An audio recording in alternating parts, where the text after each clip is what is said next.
Billionaire brings lover to elite charity gala. Expectant wife arrives with a commanding tech mogul and turns every head. Chaos brewed like a storm on the horizon. Even after Evelyn West's defiant and elegant exit from the San Francisco gala and her solo welcome of her newborn son days later, serenity was fleeting.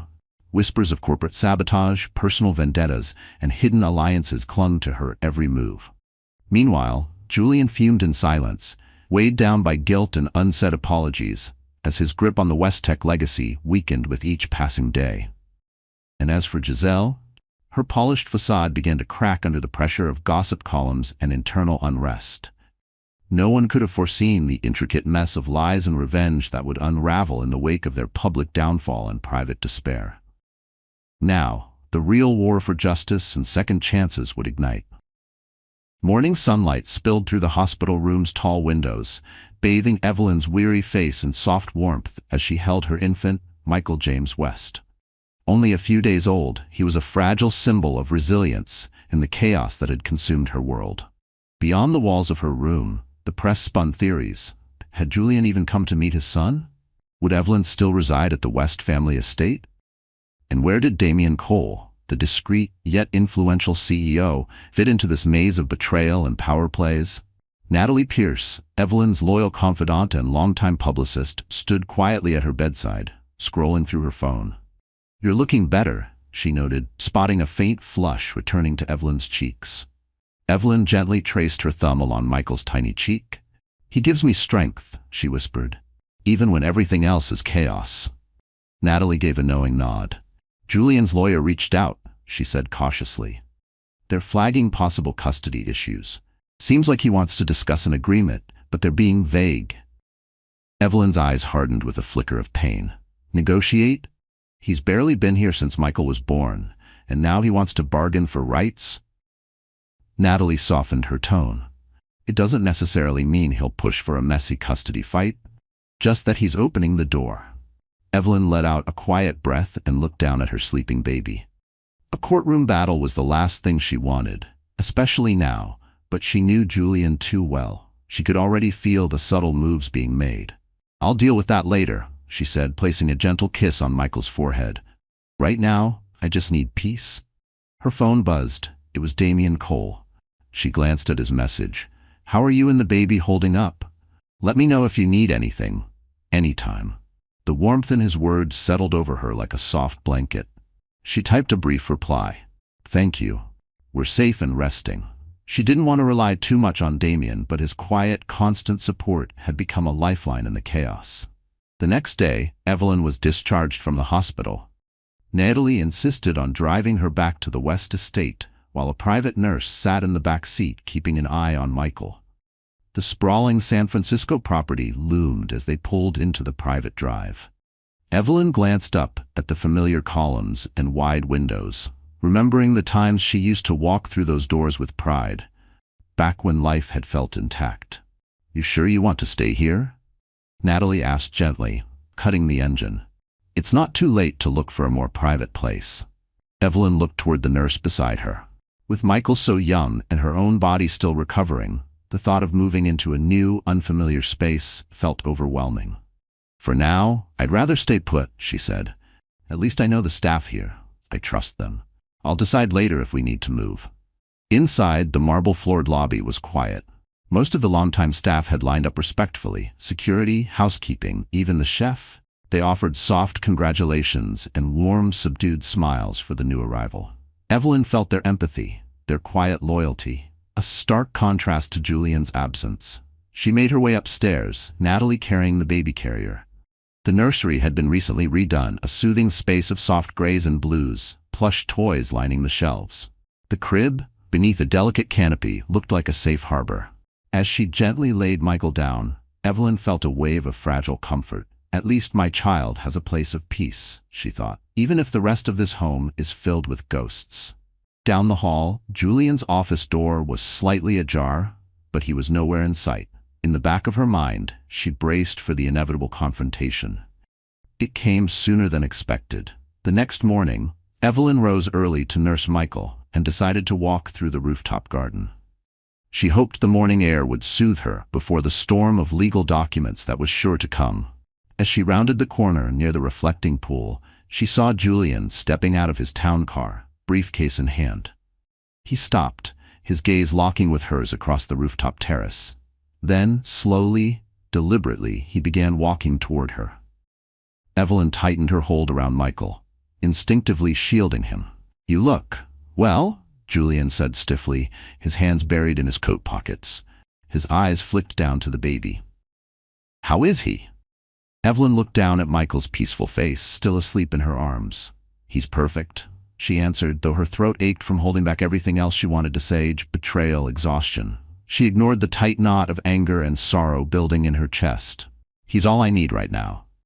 Julian nodded slowly, swallowing. "I'd like to see him," he said, more quietly. "Just privately." Evelyn studied his face. For all his failures, Julian was still Michael's father. She didn't trust him, but she also couldn't erase him. Not yet. Not for Michael. Cutting him out completely could have unintended consequences. She nodded toward a nearby bench tucked under a lattice of ivy-covered steel. "All right, but just for a few minutes. I don't want him upset." They sat in silence. Carefully, Evelyn placed the swaddled infant into Julian's arms. His fingers trembled slightly as he took the child, a flicker of something, shame, awe, crossing his face. His expression shifted, softened, with an almost reverent awe she hadn't seen in him in a long time. "He looks like you," he murmured. The silence between them stretched, heavy but not entirely hostile. Julian gently rocked Michael, then cleared his throat.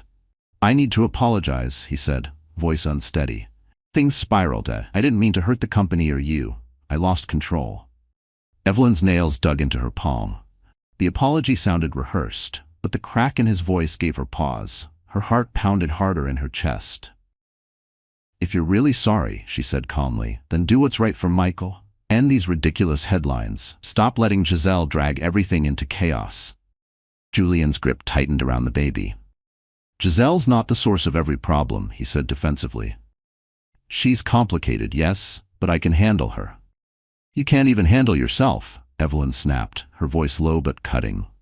"While you were playing house with a walking PR disaster, I was bleeding in a hospital room, alone." A bitter laugh nearly slipped from Evelyn's lips. "You've already lost half the board's confidence. Your name is tied more to scandals and club fights than anything philanthropic. If you really care..." "I'm here, aren't I?" Julian snapped, raising a hand. "I'm trying to make things right." Evelyn watched him carefully. He looked drained, the stubble on his face betraying sleepless nights. She saw it then. The war inside him. A man torn between regret and pride, between damage done and damage yet to come. Maybe he truly regretted it all. Or maybe this was just another tactic. Michael stirred. Instinctively, Evelyn reached to reclaim him, holding her son protectively to her chest. "Whether you mean it or not," she whispered, her voice trembling, "I'm not letting you drag Michael down with you. I'm giving you a chance to be his father. Don't ruin it." Julian's jaw clenched. His eyes darkened with restrained frustration, but he said nothing more. With a sharp nod, he stood and walked away, leaving Evelyn alone in the quiet morning air. She closed her eyes, her arms wrapped tightly around Michael, wondering just how sincere Julian's remorse truly was, and how long it might last. Back inside, Evelyn found Natalie sitting in the living room, scrolling through her tablet. "You won't believe the latest on Giselle," Natalie said, her eyes wide as she scrolled through news updates on her tablet. "Reports say she got into another fight, this time at a members-only club. Apparently, she's been blacklisted from a bunch of high society events." Evelyn sank onto the couch. Michael nestled in her arms. "How does Julian not see the disaster she is?" Natalie shrugged, the frustration written across her face. "He probably thinks he can control her. But from what I've gathered, her true colors are starting to show, and it's not just the partying anymore. Rumor is she's been quietly messaging wealthy men, hinting she's open to moving on as long as the offer is right." Evelyn mulled over the information. Part of her felt a grim sense of vindication. Giselle might finally be reaping the fallout of her arrogance. But another part of her worried. If Giselle self-destructed, she could try to drag Julian, and by extension, the West Foundation, down with her. "Keep an eye on it," Evelyn told Natalie. "The last thing we need is another scandal." In the meantime, I'll focus on securing the foundation's finances. We need to insulate it from Julian's chaos. Natalie nodded. That's smart. Actually, 2 donors have already asked if you'd be willing to handle their contributions independently from Julian's accounts. Evelyn's brows lifted. Really? Natalie gave a half smile. It means they trust your leadership, but it could also trigger conflict. Julian might think you're cutting him out. Evelyn gently stroked Michael's tiny hand, her mind drifting to the philanthropic empire she had poured herself into, how deeply she valued the work, the mission. He can pick that fight if he wants, she said quietly, but I won't let him ruin everything just to soothe his ego. The following week, a mountain of legal paperwork hit the estate. Julian's attorney, a sleek, silver-haired man with razor-sharp eyes, showed up unannounced. Evelyn insisted Natalie stay present, along with her own lawyer, Catherine Choi, a sharp-witted strategist who had helped structure the West Foundation's biggest deals. They gathered in the formal library, its walls lined with dark walnut shelves that once symbolized Julian's aspirations. Now the space felt like a mausoleum of broken vows. Julian's lawyer slid a thick envelope across the table. We're proposing a formal custody agreement, he said, his tone smooth, rehearsed. Mr. West is requesting partial custody, weekends at minimum, and a rotating schedule for holidays. Her heart pounded. He's barely been around Michael since he was born. Evelyn stated firmly. And what about the environment he's planning to take him into? Giselle's outbursts, the paparazzi camping on their doorstep, none of that is safe for a newborn. Julian's attorney gave a tight, polished smile. My client will ensure the child's well-being at all times. Any negative media involving Miss Thorne is speculative at best.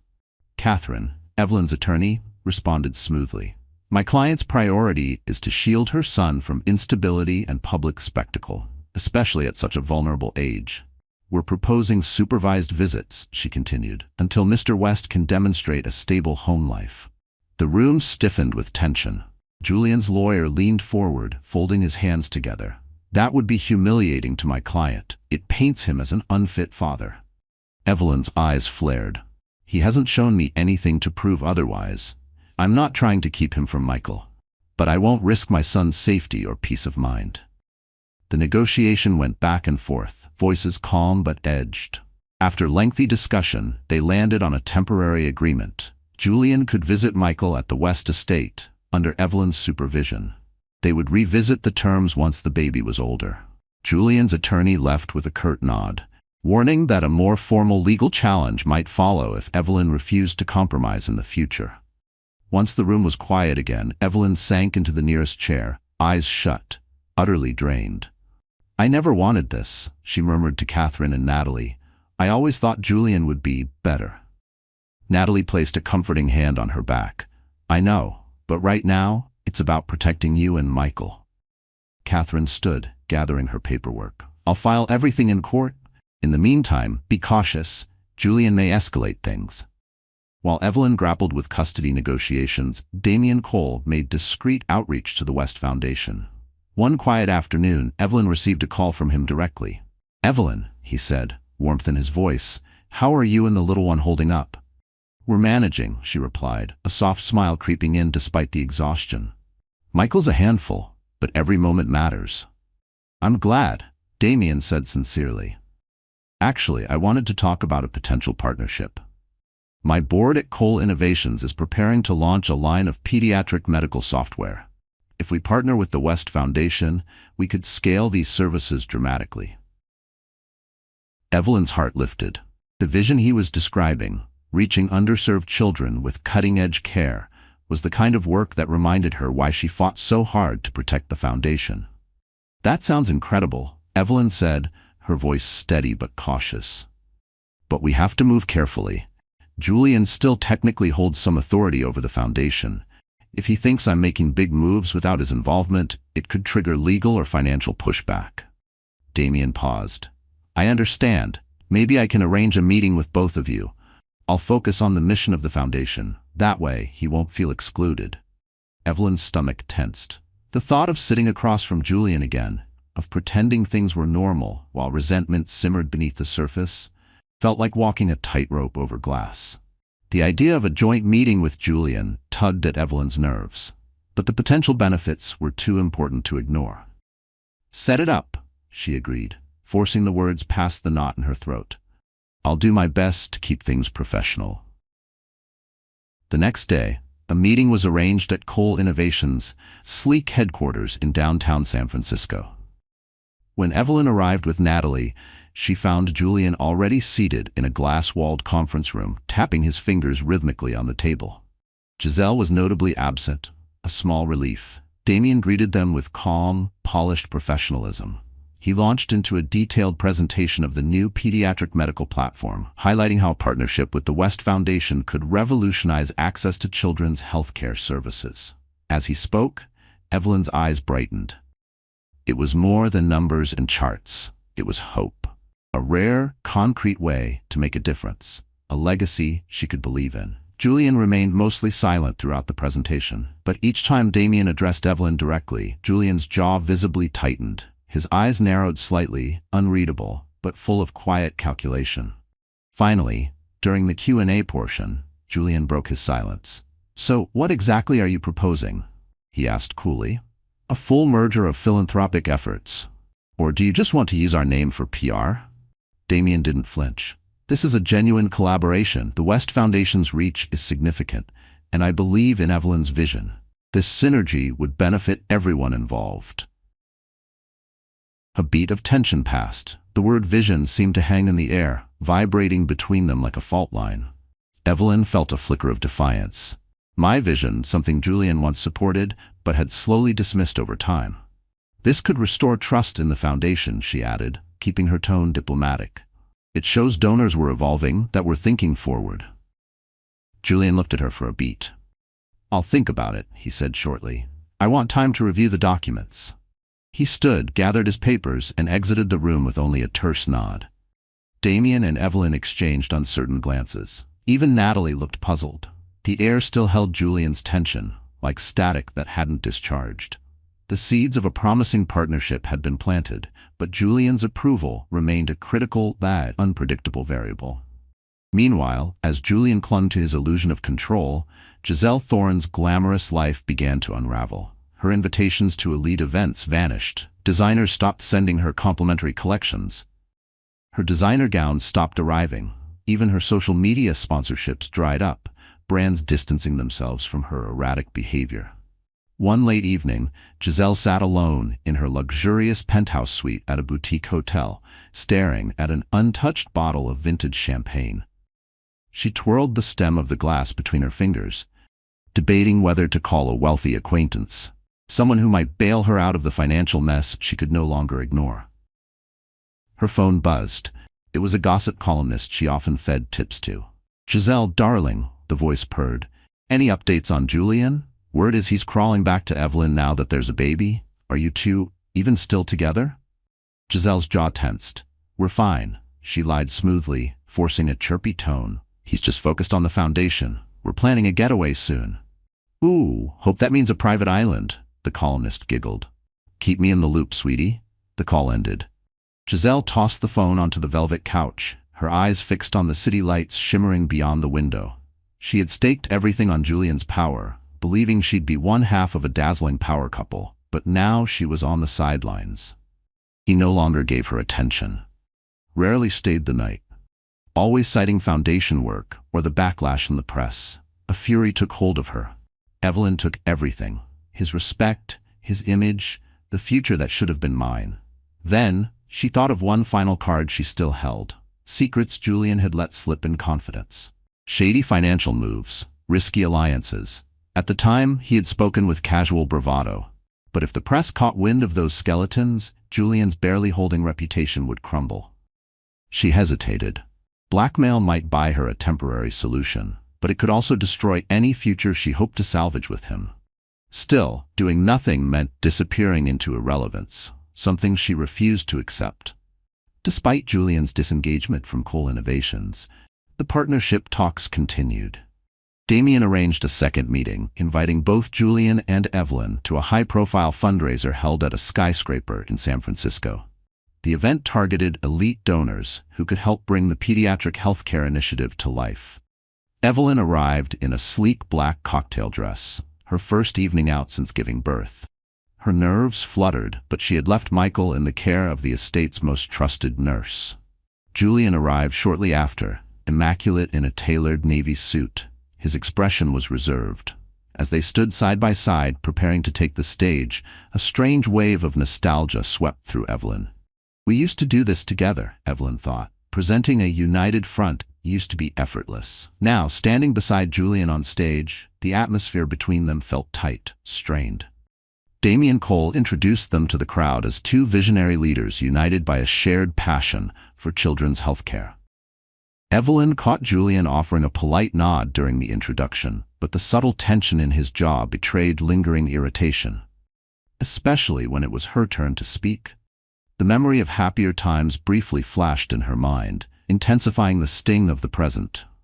Evelyn stepped forward and delivered her speech with quiet conviction. She spoke about the urgent need for investment in pediatric software and facilities. She painted a picture of how technology could close dangerous healthcare gaps in rural communities, how it could save lives. Her words resonated like a call to arms, every syllable laced with a promise of hope. The applause that followed was warm and sincere, a reflection of her growing credibility. In that moment, the clapping felt like a balm on her wounded pride. Julian followed with a short but effective talk focused on funding streams and operational logistics. For a moment, Evelyn glimpsed the man she used to know, confident, articulate, aligned with her vision. That brief flicker of the past made her heart ache with both longing and regret. They mingled with donors, shook hands, accepted pledges. They even posed for a joint photo with Damian. By the end of the evening, the initiative had drawn significant attention and a promising preliminary donation. Yet beneath the surface, unresolved tensions and old wounds simmered. As they left the venue together, Evelyn slowed her steps near the elevator. "We worked well tonight," she said, keeping her voice careful, neutral. "This is what it could be like if you focused on the foundation and your family, not the rest of it." Julian pressed his lips together, uncertain. "I admit, it felt right," he said quietly, "but I can't just fix everything with a snap." "What's broken?" "Sienna," Evelyn interrupted, her shoulders stiffening. "How long will you let her dominate your life? Can't you see what it's costing you?" Her words cut sharply, laden with years of suppressed pain. He didn't answer. The elevator doors opened. They stepped inside in silence. Evelyn clutched her evening bag, emotions swirling in her chest. Maybe there's still a sliver of hope for him, she thought. But only if he decides to take it. Her gaze lingered on his departing figure, silently praying for change. As the collaboration gained momentum, Evelyn and Julian's public dynamic evolved. They maintained a composed professional rapport at events. But behind closed doors, tension lingered, especially when the topic drifted to Giselle or the custody agreement. Late-night conversations were filled with unsaid words and heavy silences. Evelyn allowed Julian supervised visits with Michael twice a week. Either Natalie Pierce or a trusted member of the estate staff was always present. Despite the guarded structure, Julian appeared committed. He brought little toys, rocked Michael to sleep, and sat quietly during fussy spells. In those tender moments, a quiet transformation stirred within him. "Maybe fatherhood's changing him," Natalie said one afternoon, watching from a window as Julian left the building, head bowed slightly. He had just spent nearly an hour soothing Michael through a difficult bout of colic. "He seems more present lately," Natalie observed quietly. Evelyn gave a small shrug. "He's behaving better," she admitted, but her voice lacked conviction, as if she didn't dare believe the change was real. "But that doesn't erase the damage he's done, or what Giselle could still do." And indeed, Giselle's shadow loomed larger each day. Rumors swirled that she'd been meeting with shady tabloid writers. Whispers circulated about her compiling damning information on the West family. Some even claimed she had contacted a foreign outlet, one willing to pay for scandal without asking questions. The thought made Evelyn nauseous. What would Giselle be willing to burn down to stay relevant? Julian, however, dismissed it every time Evelyn brought it up, brushing off the rumors as hollow threats. He wore denial like armor, thin, dented, and barely holding. Meanwhile, Damian's partnership with the West Foundation was thriving. His authenticity and financial influence calmed previously hesitant donors. Quietly, in unspoken ways, he became a source of comfort to Evelyn. His presence steadied her. The way he listened, remembered small details, made her feel seen in ways Julian never had. Though nothing romantic had sparked, her divorce from Julian was still pending, and her heart still tender. A subtle closeness grew between them, nurtured by late-night calls and thoughtful texts. Evelyn sometimes caught herself wondering, was there room in her future for something tender again? A love that didn't come with shadows? Could love bloom again someday? Far away from those reflections, Giselle made a decision. She would play her final card. On a night Julian was scheduled to visit Michael, Giselle arrived at the West Estate unannounced. She slipped through security easily, still in possession of a personal access key Julian had once given her. He had never thought to change the locks. Another careless mistake. She found him in the foyer, about to head upstairs. He froze. "Giselle, you shouldn't be here. I told you I needed space." Her heels echoed sharply on the marble floor as she approached. "Too bad," she said, folding her arms. "We need to talk." Julian glanced toward the staircase, unease flashing in his eyes. Evelyn could appear at any moment. The tension thickened, like smoke before a fire. He quickly ushered Giselle into a side sitting room, closing the door behind them. "Make it quick," he hissed. Giselle flipped her hair over one shoulder, laughing coldly. "Look at you, acting so noble, so above it all." She leaned closer, voice like a razor. "You wouldn't seem so righteous if the world knew what you've been hiding, all those shady investments you used to brag about, the hush money you handed out to keep disgruntled staff quiet." Julian's face paled. His breath caught, not from guilt, but from fear. He knew exactly what folder she was about to pull out. "Those were just business strategies," he said, voice faltering. Giselle reached into her bag and pulled out a thick folder. "Well," she said sweetly, "I documented everything. Signed checks, bank transfers, screenshots, even a copy of that hush contract. If the media gets their hands on this," Giselle said coolly, "your precious foundation goes up in flames. And Evelyn, she'll finally see you for the fraud you are." A surge of anger and dread knotted inside Julian. His jaw clenched. "What do you want?" he asked through gritted teeth. "Financial security," she replied flatly. "Enough to live comfortably. Keep me in the life I'm used to, or I release everything." Julian's fists tightened at his sides. The thought of giving her another cent made his blood boil. The same woman who once purred into his ear now stood before him as a loaded weapon. He resented her now deeply. But the alternative, a media storm that could destroy the West Foundation and undermine even Evelyn's efforts, was too grave to ignore. "How much?" he finally asked, his voice strained. She named a number. He recoiled. "That's absurd," he snapped. Giselle shrugged and stepped closer, voice syrupy with menace. She let her fingers graze the folder like it was a trigger, smiling as if she already owned him. "Consider it a bargain. Once I'm set up, I'll vanish. You can pretend I never existed." Julian's thoughts swirled. If he refused, the fallout could be devastating, for him, for Evelyn, and for the foundation. But if he paid her off, he'd be funding a lie that might never truly disappear. He stood frozen, shaking with fury, aware that he was backed into a corner. The walls felt like they were closing in. What neither of them realized was that Evelyn had come downstairs with Michael, hoping Julian might spend a quiet moment with their son before bedtime. Hearing voices, heated sharp, from the side room, she paused.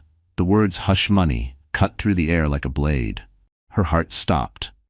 She stepped closer, pressing her ear to the door with cautious urgency. Inside, Giselle's voice oozed satisfaction. "The hush contract, the offshore accounts. You think Evelyn would let this slide? Once she finds out." Evelyn's stomach turned. Hush contracts? Secret accounts? Her mind raced back to the expansion deals Julian once insisted were strategic. Had he really jeopardized everything, their foundation, their mission, with shady backdoor dealings? 1,000 images flooded her. Late-night meetings, evasive answers, quick reassurances she never quite believed. It had all been true. Her instinct was to burst into the room. But she stopped herself. Instead, she stepped back, heart hammering, and hurried through the corridor. The estate was large, with multiple private wings, but she knew where to find Natalie. Evelyn burst into Natalie's guest suite, startling her awake. She gently placed a fussing Michael into Natalie's arms. "I just overheard Giselle blackmailing Julian," she whispered, her voice shaky. "She has documents, hush money, secret deals. It's worse than we thought." Natalie's eyes flew wide open. "Are you sure?" she asked, her voice shaky. Evelyn felt tears of fury rising. "I'm sure. She's threatening to expose everything unless Julian pays her off. This could destroy the foundation, Natalie." They stared at each other, the weight of what Evelyn had just overheard settling in like a lead blanket. "What are we going to do?" Natalie finally asked, gently bouncing Michael in her arms as he began to fuss. Evelyn's mind was spinning. "We need the documents," she said. "If we can confirm they're real, we can figure out our next steps. But if Julian's done anything illegal, I'm not letting the foundation go down with him. Michael's future depends on it." Natalie nodded, her face pale. "I can pull together a legal team, people we trust, but we have to move quickly. If Giselle leaks this tomorrow—" Evelyn shuddered, picturing the headlines. Her mind flashed to Christopher, his influence, his access to legal and financial resources. She hated the idea of dragging him into another mess, but there was no time to hesitate. "Contact Christopher," she said, her voice trembling but firm. "See if he can come by tomorrow morning. We need to figure this out, Natalie. I won't let Julian's mistakes destroy everything we've built." That night, Evelyn barely slept. She dozed in a chair beside Michael's crib, jolting awake at every sound. Her dreams were filled with images of betrayal, tabloid headlines screaming West Foundation collapses or Evelyn West named in scandal. She woke with tears in her eyes. By morning, Christopher arrived promptly, dressed casually in a button-down shirt, a signal that he expected a private conversation, not formal business. The seriousness in his expression deepened when he saw Evelyn's red-rimmed eyes. She led him to a quiet reading room, Natalie close behind. A hush settled over them as Evelyn began recounting what she'd overheard. Christopher's face turned grim. "So Giselle has blackmail material on Julian? Documents, hidden accounts, hush money contracts? Enough to put the foundation at risk?" Evelyn nodded. "I'm sure some of the foundation's money is tangled up in this. Julian and I always pooled resources, but I tried to keep philanthropic funds separate. If he funneled even a portion of that into shady side ventures." Christopher placed a reassuring hand over hers. "First thing we do is confirm what's real. We can't make a move until we know exactly what we're dealing with." He looked at Natalie. "Any idea if the staff noticed Giselle snooping around Julian's office?" Natalie pulled out her phone, scanning a few messages from household staff. Some of them said she's been in and out of his office constantly, going through files, but no one dared question her. None of them dared confront her. Christopher's expression darkened. "Then we need to confirm the authenticity of those documents," he said. "Evelyn, you have to confront Julian. Tell him what you know. Demand the truth. We can't take the next step without it." A wave of anxiety twisted in Evelyn's stomach. The thought of confronting Julian about deception on this scale made her breath shallow. But for Michael's future, for the survival of the West Foundation, she would face it. "I'll do it," she whispered. "No more secrets." That evening she found Julian alone in his study, hunched over a half-empty glass of whiskey. The room reeked of leather and tension. She stepped inside and closed the door behind her, heart hammering in her chest. He looked up, guarded. "We need to talk," she said, moving toward him. He finished his drink, sighing slowly. "About what?" "The hush money, the blackmail, the secret deals you tried to keep from me," she said, voice unsteady but firm. "I overheard Giselle threatening you. You've put everything at risk." A flash of shock crossed Julian's face, quickly replaced by anger. "You were eavesdropping? You did this to yourself," Evelyn shot back, her voice quivering with years of bottled fury. "I gave up so much for our marriage, for the foundation, and now you could destroy it all." He set the glass down with a thud, rising from his chair. "I didn't mean for it to go this far," he muttered. "It started as a way to boost our profile. A few gray areas. Then Giselle got involved." "Stop blaming her," Evelyn interrupted sharply. "You let her in. You gave her access." He turned his head, jaw clenched. "Yes, I did. And now she wants money to stay silent." Evelyn stepped closer, her eyes blazing. "I can't let you drag the foundation into criminal waters. If you've done anything illegal, Julian, you need to come clean, before she does." He slumped slightly, the weight of her words hitting hard. "I never meant to hurt you, or the foundation," he said quietly. I wanted to be bigger, more powerful. I wanted to beat guys like Christopher. But it spiraled." She drew in a steady breath. "You have one shot to fix this. Hand over everything, every document, every detail. If we can isolate the wrongdoing, maybe the foundation can be saved." She paused, voice calm but uncompromising. "You may face consequences, Julian, but at least the mission won't collapse with you." He stared at her, caught between self-preservation and panic.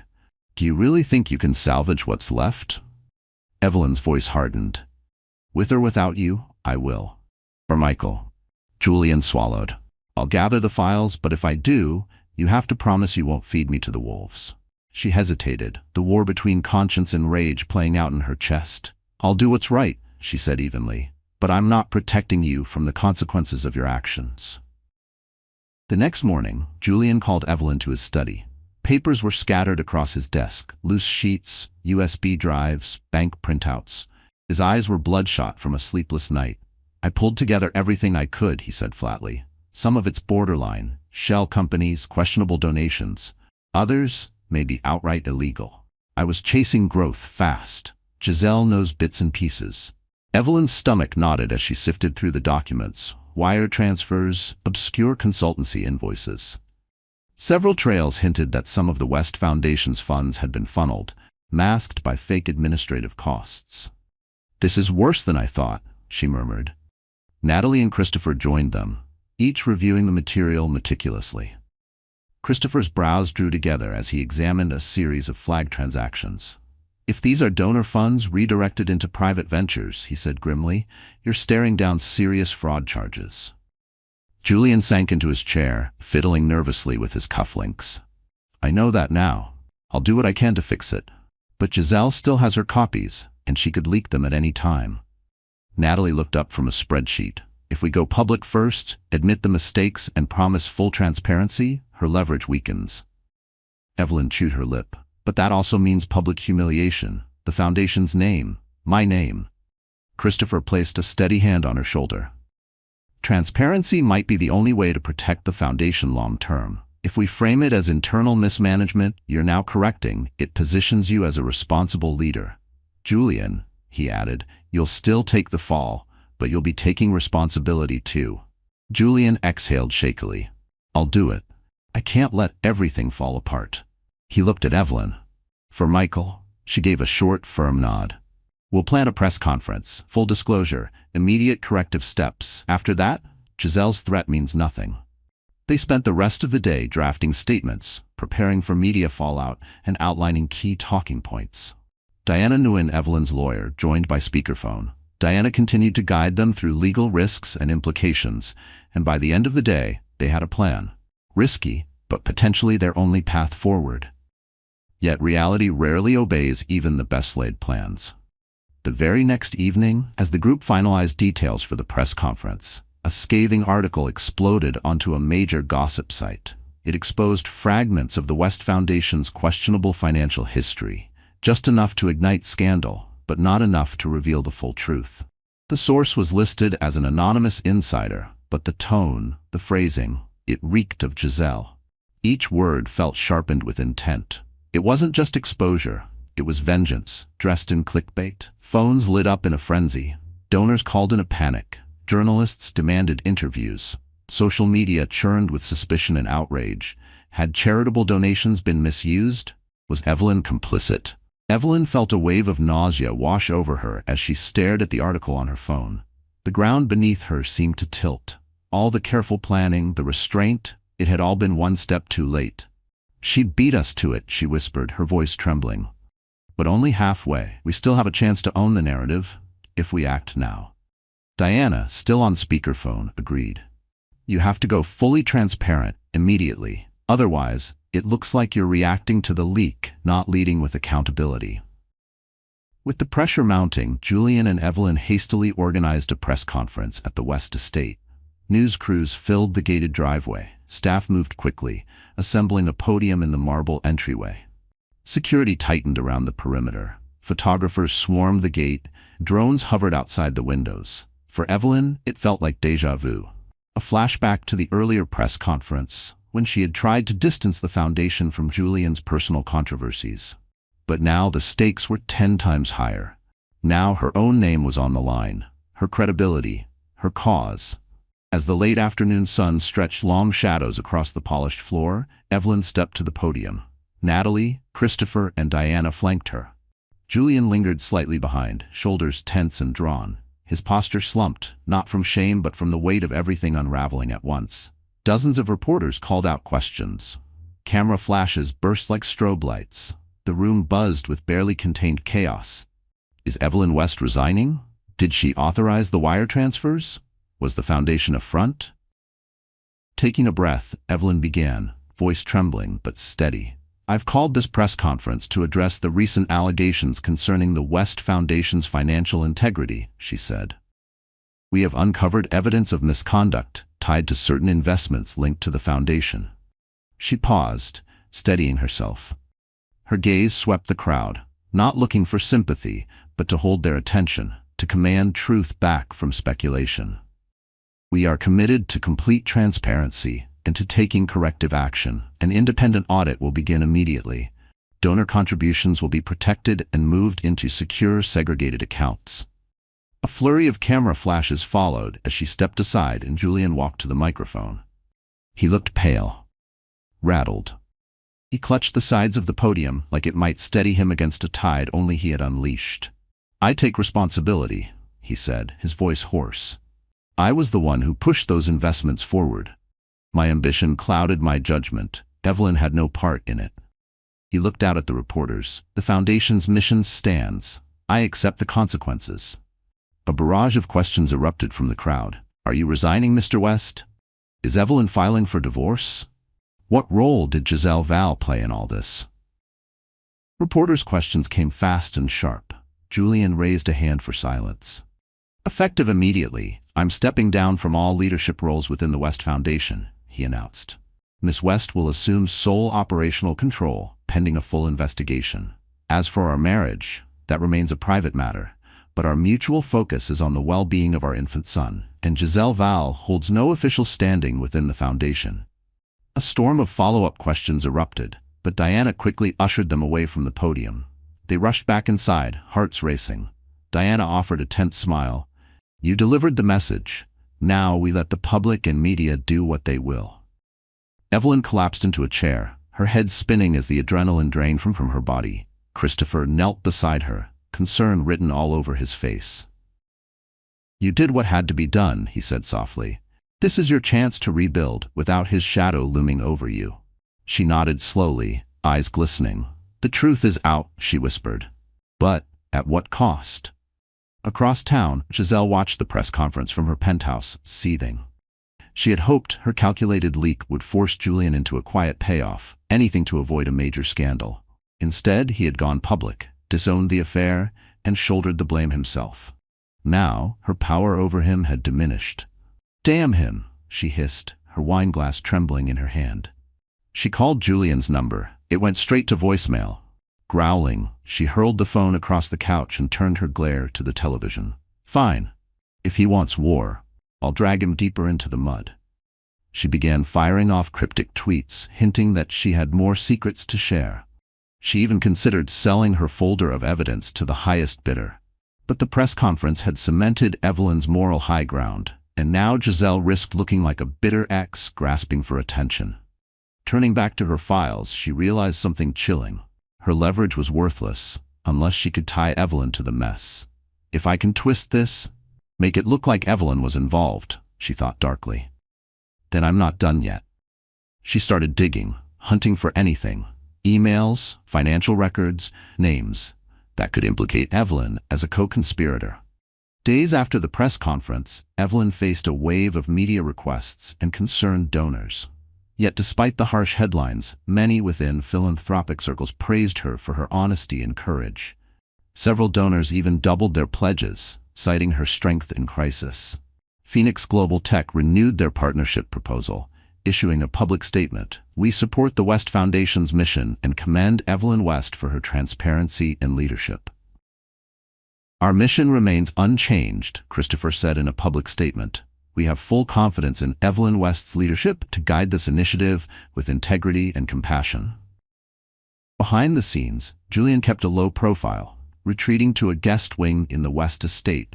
He spent most days buried in legal documents, signing resignations from various boards, bracing for the possibility of lawsuits. Each signature was a quiet admission of guilt, each page a reminder of how far he'd fallen. For the first time in a long while, he was quiet, almost humble. When he visited Jace, his demeanor shifted further. He approached Evelyn with a kind of subdued respect. One afternoon, she found him in the nursery, softly humming a lullaby while cradling their son. Despite the betrayal, despite the mess he'd created, something about the image, a father gently rocking his child, stirred something in her. A flicker of the hope she once held. She stood silently in the doorway for a moment too long, wondering what might have been in another life, another version of him. But then she reminded herself, sympathy is not forgiveness, and trust must be earned, not granted. Meanwhile, Giselle's hunt for anything incriminating finally unearthed an old email thread from months earlier. In it, Evelyn's name was briefly mentioned in relation to a philanthropic proposal. Giselle smirked. Could I spin this? She thought. Make it seem like Evelyn knew? Approved the shady dealings? Her fingers itched to twist the truth, bend it into something sharp enough to cut through Evelyn's rising reputation. She decided to try. She forwarded the email to a notorious gossip blogger, adding a fabricated quote from a so-called insider, claiming Evelyn West was fully aware of the hush funds and had personally authorized them. Using a burner email, she sent it off, hoping to reignite public suspicion. Her message was laced with venom and desperation, a final attempt to crawl back into relevance through someone else's ruin. If I can't extort Julian anymore, she fumed, I'll ruin the woman he hides behind. The blogger didn't hesitate. The next morning, headlines blazed. Leaked email suggests Evelyn West's involvement in foundation fraud. Social media erupted. Was Evelyn truly innocent or just skilled at covering her tracks? Comments poured in, dissecting every move she'd made in the last year. Every photo, every speech, every donation. The court of public opinion sharpened its knives. Christopher called her the moment the article hit. We both know it's fake, he said calmly. But the public doesn't. We need to respond, fast. Natalie, scrolling the article beside Evelyn, sighed. This has Giselle's fingerprints all over it. She's doubling down. Evelyn closed her eyes, her mind flashing back to the hundreds of legitimate emails she had written, each focused on ethical giving, accountability, and transparency. She had never authorized illegal funds. But now her name was caught in the undertow of someone else's recklessness. But nuance rarely mattered once doubts spread. We need to release proof, she said firmly. We have internal logs, official memos. Diana can vouch that I never touched or approved anything resembling hush money. They acted quickly, releasing a detailed rebuttal, backed by time-stamped internal correspondence. The documents showed Evelyn consistently advocating for transparency and tight oversight. Julian, for once, stepped up with a public statement of his own. Evelyn West was never involved in or aware of any unethical financial activity. All decisions regarding those accounts were mine alone.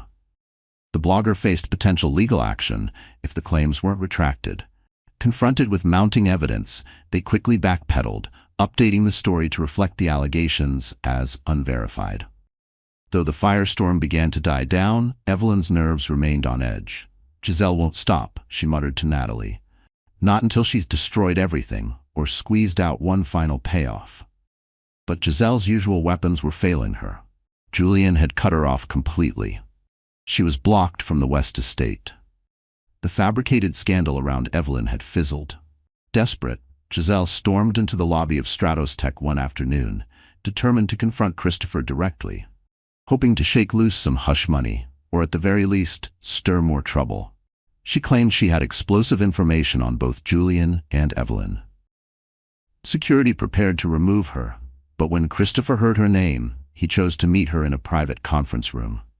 Giselle sauntered in, flipping her hair confidently. I have evidence, she announced, eyes gleaming. Enough to ruin Julian, and maybe Evelyn too, if you don't help me.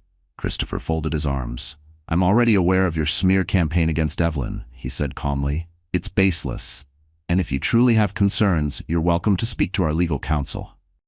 Giselle's demeanor shifted. She pouted. Come on, Christopher. Don't you want to protect her? If you don't pay me, who knows what the press might run with next? His expression hardened. You've underestimated Evelyn. She already survived one fabricated scandal, and I won't be extorted. Leave, Miss Leclerc, before we involve law enforcement. Giselle's mouth dropped open, her confidence unraveling. Security stepped in, and Christopher coolly nodded for them to escort her out. As she was led through the sleek glass lobby, curious employees turned to watch the once famous socialite being removed without ceremony. Rage flared in her eyes, but beneath it shimmered something worse. Desperation. She was out of options. In the weeks that followed, Julian began accepting his new reality. Legal mediation loomed, but with Evelyn's team firmly managing the West Foundation, donor confidence was steady. Christopher's pediatric software initiative moved forward, and Evelyn quietly became a symbol of strength and integrity within philanthropic circles. One quiet evening, Julian found Evelyn in the estate's small library, reading softly to a sleepy Jace. The room glowed under the amber lamp, shadows dancing gently on the walls. He approached, clearing his throat. She looked up, her expression unreadable. Yes? He took a seat across from her, voice low. I'm signing the divorce papers, he said. I brought them. Evelyn's heart squeezed. She had anticipated this moment for months, yet hearing the words still cut deep. It still felt like a punch to the chest. All right, Evelyn managed. I think it's time. Julian nodded, eyes fixed on the floor. I'll provide child support. I want to stay part of Jace's life, though I know you have every reason to keep me away, but I promise I'll try to be better. She let out a slow breath, nodding. He deserves a father who puts him first. Prove it. The words hung in the space between them, part challenge, part plea. For a second, it felt like time folded in, bringing back echoes of the life they once tried to build. But that chapter was closed. Wordlessly, they exchanged one last look, the weight of a shared past pressing in. Within that silence, there was regret, sadness, and maybe the faintest trace of release. Then, with a quiet rustle, Julian placed the signed divorce documents on a side table and quietly exited the room. Evelyn stood still, her breath caught in her throat. Only when the door clicked shut did she let the tears fall. Silent, swift, private. It wasn't just an end. It was an exhale she'd been holding for years. Days blurred into weeks. The legal end of Evelyn's marriage became little more than a quiet footnote, overshadowed by the highly successful launch of the West Heart Pediatric Initiative. With Christopher's support, new pediatric centers were being developed in underserved communities, each equipped with state-of-the-art software designed to transform children's health care. At the West Estate, Evelyn no longer missed Julian. She had moved out of the master suite and into a smaller, sunlit guest room, one that felt wholly her own. There were no ghosts in this room, only fresh beginnings and the sound of Jace's morning giggles. She threw herself into the foundation's operations, traveling frequently to meet with donors and hospital partners.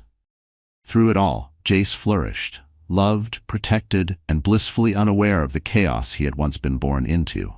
Christopher visited often, always, of course, under the guise of foundation business. But over time, their conversations drifted further from boardroom agendas and deeper into personal reflections, punctuated with gentle laughter and quiet moments of connection. He didn't try to fix her. He just showed up. And that, somehow, was everything. Still, Evelyn remained careful. Heartbreak had taught her restraint. And yet, she couldn't ignore the gentle pull between them. One late afternoon, after wrapping up a major donor meeting, Christopher lingered in the estate's garden. He watched as Evelyn cradled Jace in her arms, smiling at the child's infectious laughter. You know, Christopher said softly, I admire your strength. You faced scandal, betrayal, and still found a way to give everything to your son and to this foundation. Evelyn turned toward him, a soft smile on her lips. I didn't do it alone. I had help, from Natalie, the staff, and from you. He stepped closer, something unspoken glowing in his gaze. I'll always be here. If you need me, he said, voice calm and sincere. No pressure, no expectations, just support. Evelyn met his eyes, gratitude blooming in her chest. In the stillness of the garden, beneath the soft rustle of leaves, the possibility of love, genuine and unburdened, shimmered gently in the air. Thank you, Christopher, she whispered. Jace babbled in her arms, as if echoing her sentiment. They both laughed softly, a shared hope flickering between them, the promise of better tomorrows, built on honesty and grace. And in the aftermath of it all, one question lingered. What became of Giselle Leclerc? For a time, she disappeared. Giselle Leclerc slipped from the public eye. Eventually, tabloids reported her abrupt move to Europe, allegedly in pursuit of wealthy patrons who might finance her extravagant lifestyle. Rumors circulated that she attempted to sell her blackmail material overseas, but with Julian's public confession, the documents were worthless. Potential benefactors saw her not as a glamorous insider, but as a dangerous liability. Her former allure had dulled. Her reputation preceded her.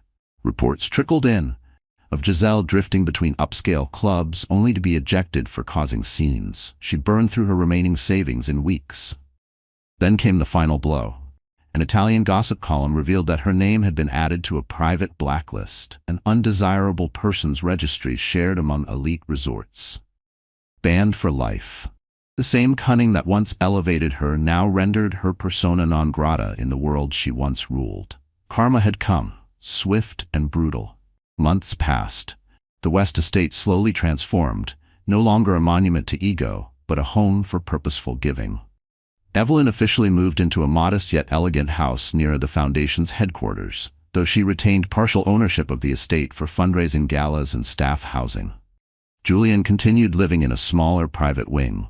He and Evelyn maintained a quiet agreement regarding visits with Jace. Their interactions were cordial, but distant. Through therapy and self-reflection, Evelyn began to heal. She unearthed a version of herself she hadn't known existed, resilient, capable, fiercely protective. The nights no longer echoed with ghosts of lost love, but with the quiet hum of new dreams. In her solitude, she sometimes thought, sometimes you must lose everything you thought you needed to discover the life you were meant to live. Christopher's pediatric software initiative launched in 3 hospitals. The impact was profound. Reduced wait times, improved record tracking, fewer medication errors. Families from underserved communities wept with gratitude for the technology and care they never thought they'd access. Overseeing the Foundation's philanthropic division, Evelyn stood proud. Every time a child's life was changed, she thought back to that night, pregnant and humiliated, when she walked into that first gala, unsure if she'd be accepted, but unwilling to back down. I never imagined it would lead me here, she often reflected. Her bond with Christopher deepened. One evening after a long day of hospital visits, they shared dinner at Evelyn's new home. Jace slept soundly in the next room, lulled by the soft hum of the AC. As she cleared the plates, Christopher approached and gently slid an arm around her waist. "You've built something extraordinary," he said, voice low and full of awe. Evelyn turned toward him, a soft smile playing on her lips. No words were needed. In his gaze, she saw not the shadow of her past, but the light of everything yet to come. Quietly, the scandal, the heartbreak, all of it had tested her. But Evelyn had emerged stronger. "I admire that more than words can say," Christopher said softly. She looked up at him, tears threatening to form in her eyes. "I learned to survive," she whispered. "Because of Jace. Because of the people who believed in me." She paused, heart fluttering. "Because of you too." In the stillness of that moment, they shared a kiss. Gentle, unhurried. A kiss not born of fantasy, but of mutual respect and hard-earned trust. No flashing cameras, no paparazzi. Just a quiet, honest connection. A promise of what might be. And for the first time in years, Evelyn didn't flinch at the idea of what's next. She welcomed it. In the years that followed, the West Heart Pediatric Initiative became a global model for charitable healthcare. Evelyn West's name graced the pages of respected publications, celebrated for her resilience and her brilliance in philanthropic innovation. She was no longer defined by scandal. She was defined by impact. Julian quietly began rebuilding his career, without the reckless ambition that once consumed him. Though he sometimes struggled with Evelyn's new relationship, he placed Jace's happiness above his pride, a late but meaningful sign of growth. He still carried regret, but it no longer guided his choices. Jace did. In hushed corners of philanthropic circles, people marveled at Evelyn's rise, the betrayed wife who had been humiliated on a public stage, only to rise from the ashes and change the world for children in need. But for Evelyn, it was never about redemption headlines. It was about the countless children who now had access to life-saving care, about building a future without secrets, about standing tall as a mother and as a leader. As for Giselle Leclerc, her stardom faded as quickly as it had ignited. Occasional tabloid whispers hinted at schemes, reality TV auditions, and scandalous liaisons with lesser-known socialites. But she never reclaimed the spotlight she had once basked in. Her name became shorthand for cautionary ruin, the price of ego without purpose. She became a cautionary tale, proof that deception might bring temporary glory, but never lasting legacy. In Evelyn, she could finally breathe. The West estate that had once felt like a golden prison no longer confined her. In her new home, she rocked Jace in a cozy chair, thinking back on the maze of betrayal, heartbreak, and transformation. The past was a scar, permanent, but no longer painful. A mark of survival, not of shame. She had built a future on truth, strength, and compassion. And that, she realized, was the ultimate revenge against those who once tried to shatter her. And so ends the whirlwind tale that began with a scandalous gala, a fractured marriage, and a woman forced to find her voice. Through betrayal and grief, Evelyn found her power. She rose beyond deception to build a legacy of hope. For children, for families, for herself. Julian learned at last that love means putting someone else first. Giselle, once sure of her manipulations, faded into irrelevance. And from the ruins, a new love quietly bloomed for Evelyn, one rooted in respect, generosity, and the possibility of brighter days. If this story of resilience, love, and redemption touched your heart, please give it a like, share it with someone who needs inspiration, and subscribe to the channel. Your support brings more powerful stories to life, reminding us that even in the darkest moments, light always finds a way. Thank you for joining the journey. Or was it truly the end? 1 week later, Evelyn arrived at her foundation office early, as usual. Coffee in hand, schedule packed, mind calm, until her assistant, Nora, handed her an envelope. No return address. Someone left it at reception this morning, Nora said, frowning. Evelyn opened it absent-mindedly, expecting another proposal draft or thank you letter. But inside was a single photograph. Old, grainy, damaged at the edges, but unmistakably real. Julian, at least 10 years younger, was standing beside a man in a dark military jacket, his face completely scratched out with deep red ink. The backdrop looked like somewhere overseas: concrete, metal fencing, and shadows. On the back, scribbled in crude handwriting, "You think it's over, but you were never the target."